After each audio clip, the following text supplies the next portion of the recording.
Bonjour, bienvenue sur Réussir en beauté. Je fais cette vidéo aujourd'hui pour vous expliquer mon nouveau cours sur l'articulation. Alors au départ, j'avais prévu de faire un cours qui traitait les 3 troubles d'articulation qu'on appelle le zézément, le zozotement et le schlattement. Mais finalement, comme ce sont des troubles légèrement différents, je vais commencer simplement par le zozotement. Alors, qu'est-ce que c'est que le zozotement? Je l'ai déjà expliqué dans une vidéo précédente. Mais c'est tout simplement la personne qui place la langue entre les dents pendant qu'elle prononce les sons S et Z.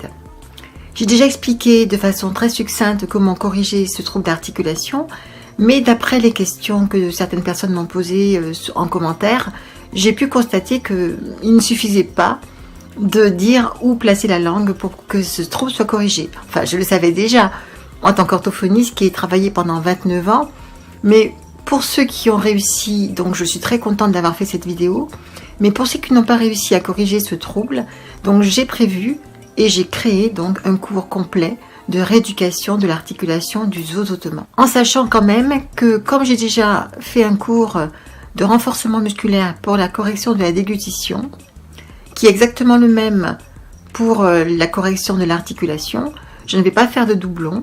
Donc pour ceux qui en ont besoin, commencez par faire le renforcement musculaire, sachant qu'en plus ceux qui ont des troubles de zozotement ont souvent des troubles de déglutition associés et que la partie déglutition de ce cours est vraiment très courte.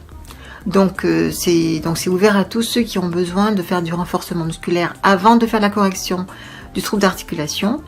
Et ensuite, je vous expliquerai donc tout le cheminement, toutes les étapes à franchir, tranquillement, posément, dans l'ordre. Alors, à la fin de ce cours, si vous suivez toutes les étapes que j'ai prévues, dans l'ordre que j'ai prévu, et avec patience, persévérance, et bien sûr, toujours dans la détente et la joie, vous pourrez donc facilement et de façon fluide prononcer les sons S et Z dans des phrases, et personne normalement ne pourra déceler que vous avez eu un trouble articulatoire avant de commencer. Parce que ça, c'est mon objectif. Il faut que ça soit très naturel, très souple, et que vous vous sentiez très à l'aise avec ces sons, et que ça passe vraiment comme une lettre à la poste, comme on dit. Voilà, c'était juste pour vous expliquer ce que j'avais proposé donc dans le cours de la correction du trouble articulatoire qu'on appelle le zozotement. Ce qui est bien avec les cours en ligne, c'est que vous pourrez suivre votre cours quand et où vous le voudrez. Ça pourrait être assis dans votre jardin avec votre téléphone ou votre ordinateur. Ça pourrait être à minuit quand je dors. Et je serai toujours là pourtant sur les vidéos.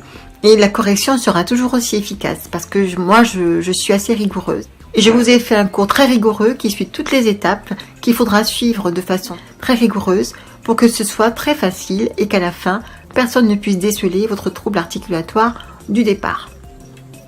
Et donc, je vous dis à très bientôt pour la suite du cours. Merci, au revoir.